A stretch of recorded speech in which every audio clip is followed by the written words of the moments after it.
Hola amigos de Procesos Agroindustriales, en el día de hoy vamos a ver acerca del funcionamiento del tubo Epitot. Vamos a resolver el ejercicio que se describe allí en pantalla, pero primero quisiera que vean este video para demostrar su funcionamiento. Como pueden ver aquí en la imagen, el señor atraviesa el flujo de un secador a través de una tubería de vidrio que tiene instalado una tubería en U, un pequeño tubo en U que funciona como un manómetro. A medida que la intensidad del viento fluye, lo que hace es que las cotas entre este nivel y el nivel de aquí arriba del otro extremo del tubo en U se van a ver más marcadas, o sea la diferencia va a ser mayor. Esta distancia es utilizada para medir el flujo, la velocidad o el caudal del flujo del aire, en este caso el aire que atraviesa la tubería.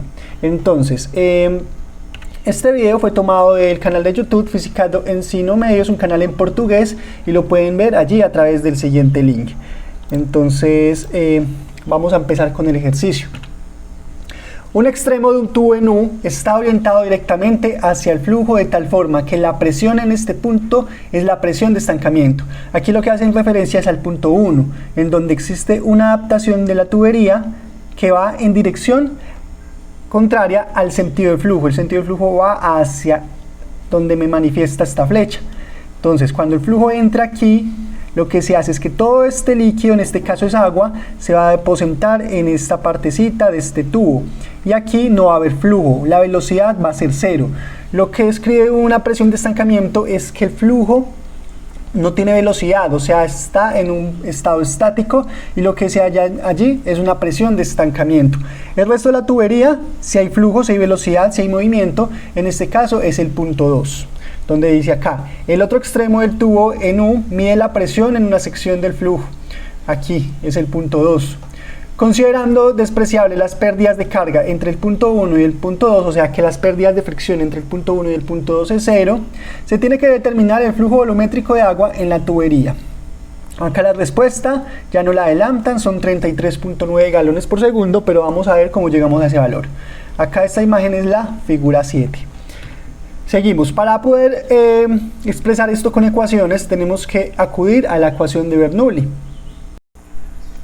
La ecuación de Bernoulli manifiesta que la cota en el punto 1 más la velocidad en el punto 1 más la presión en el punto 1 en términos de energía es igual a la energía potencial en el punto 2, que es H2, más la energía cinética en el punto 2, que es esta expresión de acá, más la energía de presión en el punto 2, que es esta expresión de acá. Entonces, podemos establecer esta ecuación y podemos ir cancelando términos. Como vemos, la cota en el punto 1 y la cota en el punto 2 están al mismo nivel, por lo tanto, si son el mismo valor al pasar este lado, se van a cancelar, entonces los podemos sacar de la ecuación. Ya habíamos dicho que la velocidad en el punto 1 es una velocidad igual a 0, porque lo que hay acá es una presión de estancamiento, aquí no hay flujo. El flujo se estanca en este punto, por lo tanto la velocidad en el punto 1 es 0.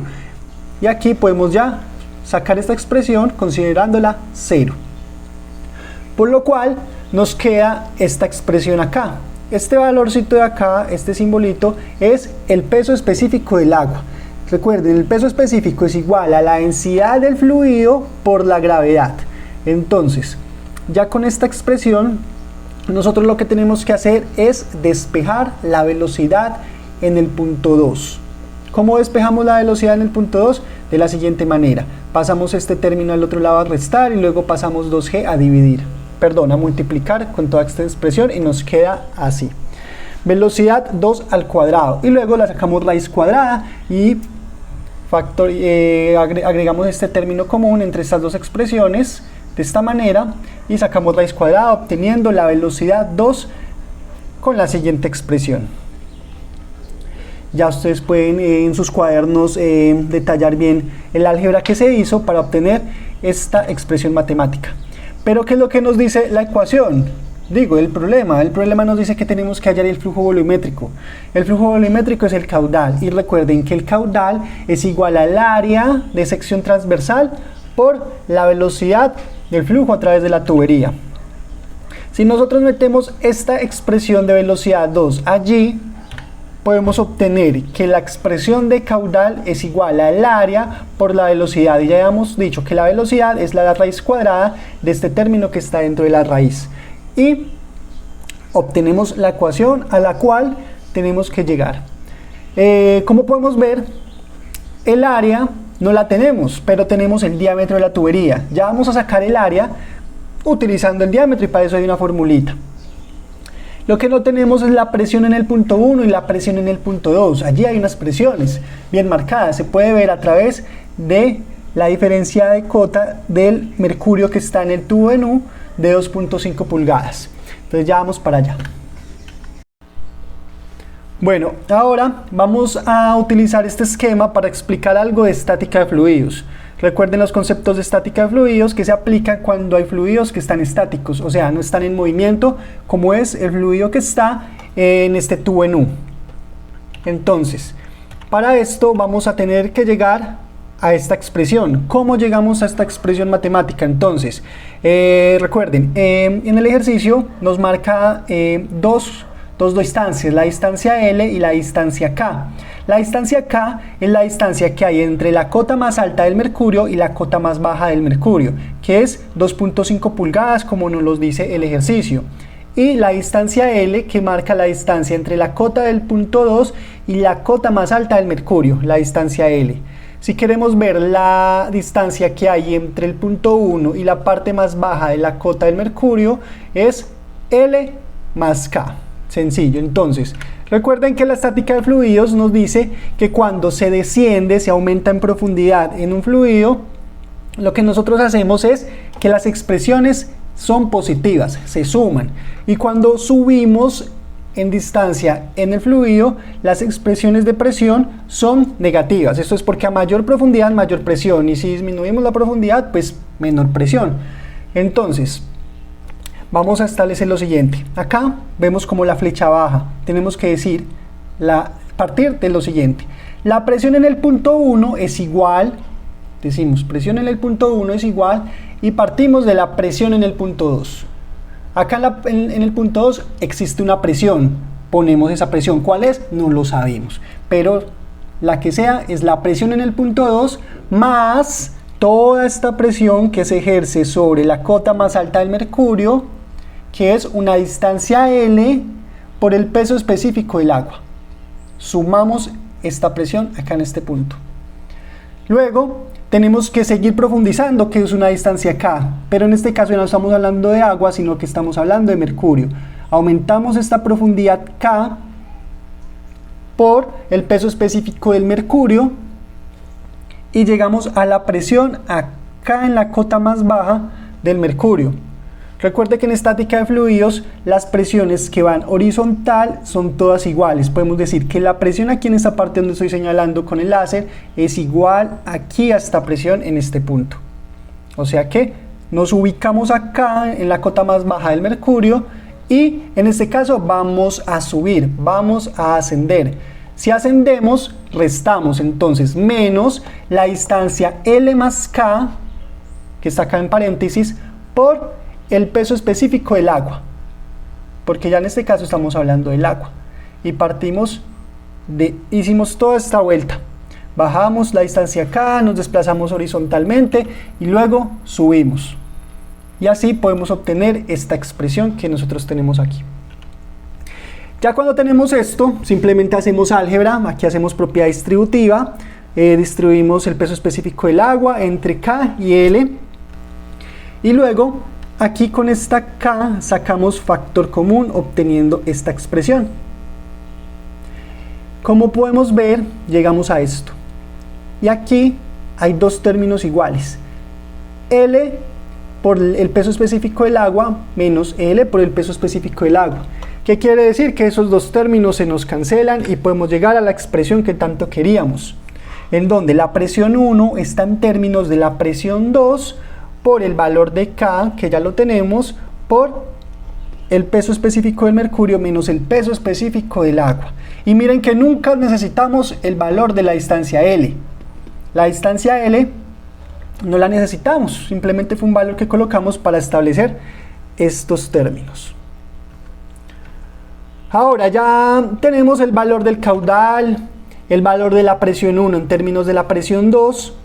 Podemos hacer lo siguiente. Toda esta expresión la vamos a introducir aquí donde está la presión 1 y obtenemos el caudal en términos de presión 2. ¿Cuál es la presión 2? Pues no nos interesa. ¿Por qué? Porque aquí vuelve y sucede lo mismo. Se cancelan. Presión 2 positivo, presión 2 negativo, se van esos términos, obteniendo esta hermosa ecuación, en donde el caudal está en términos de los pesos específicos de los fluidos, por el área de sección transversal de la tubería, por 2G, listo, toda esta expresión. A ver, recuerden que el peso específico es igual a la densidad por la gravedad del fluido, eso lo tienen que tener claro. Si nosotros llegamos aquí y reemplazamos estos pesos específicos por la densidad, por la gravedad de cada uno de los fluidos que están allí, podemos llegar a esto. Aquí sacamos factor común y en últimas esta gravedad, con la gravedad que sale de este peso específico, se cancelan estas dos gravedades. Pero ya vamos para allá. Obtenemos esta expresión que está encerrada en este cuadrado verde. Tenemos ya todos los otros términos que salen de tablas. La densidad del agua es 3.78 kilogramos por galón. La densidad del mercurio es 51.48 kilogramos por galón. El valor de K ya no lo da el ejercicio. Lo que nos falta es el área de sección transversal de la tubería. Recuerden que el área de la sección transversal de la tubería es una circunferencia, ¿sí? Y esta circunferencia tiene un diámetro. El área es igual a pi por diámetro al cuadrado sobre 4.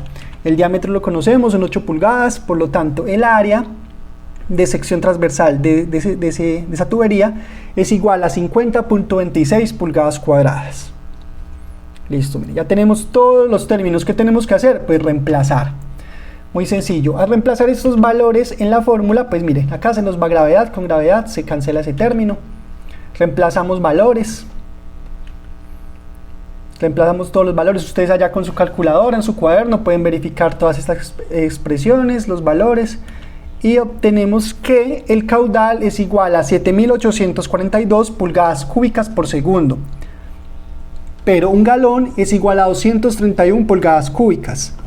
Si hacemos esto, para convertir pulgadas cúbicas a galones, cancelamos las pulgadas cúbicas y obtenemos que el caudal es igual a 33.9 galones por segundo. Y con eso hemos terminado el ejercicio. Súper sencillo, miren. Habían términos que nosotros no conocíamos, como la presión 1, la presión 2, esa distancia L que habíamos nosotros establecido acá. Eso nosotros no teníamos ni idea, ni teníamos cómo averiguarlo, no teníamos un manómetro midiendo, pero igual los términos se cancelan. Ya con todo esto, si nosotros quisiéramos darle un uso práctico a este tubo Epitot para que funcione, cómo lo pueda yo aplicar, les voy a mostrar cómo. Ya nosotros tenemos una función del caudal en función del valor K de esta diferencia de cotas, una ecuación en donde el caudal está expresado en función del valor de K. ¿Por qué? Porque todas las demás son constantes que de acuerdo al diseño de nuestro sistema nosotros ya lo conocemos. La gravedad, las densidades, el área de sección transversal, todos esos valores ya los conocemos. Lo único que varía es el valor de K.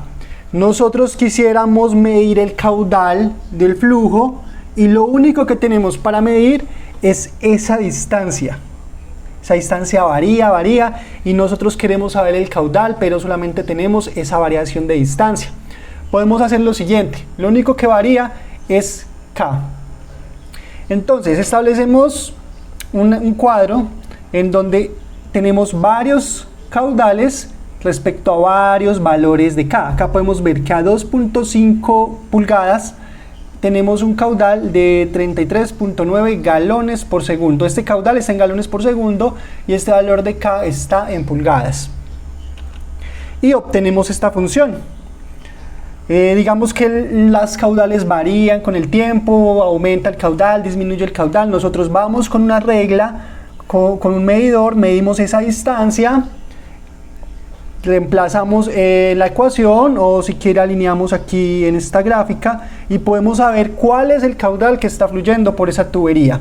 Esto es un caudalímetro, un caudalímetro básico. De pronto muchas veces no tenemos el dinero para comprar un caudalímetro. Básicamente tenemos una regla, tenemos un tubo de pitot, simplemente hacemos mediciones y ya podemos obtener el caudal. ¿Listo? ¿Vieron cómo podemos aplicar este concepto para hacer un caudalímetro fácilmente?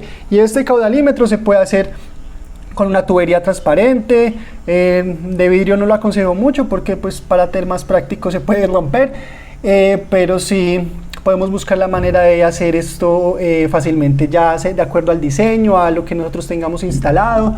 El flujo de mercurio, por ser tan denso, las distancias son más corticas. Si utilizamos otro tipo de fluido como un aceite, pues este valor puede ser mucho más grande y necesitamos más espacio pues para organizar un tubo en U.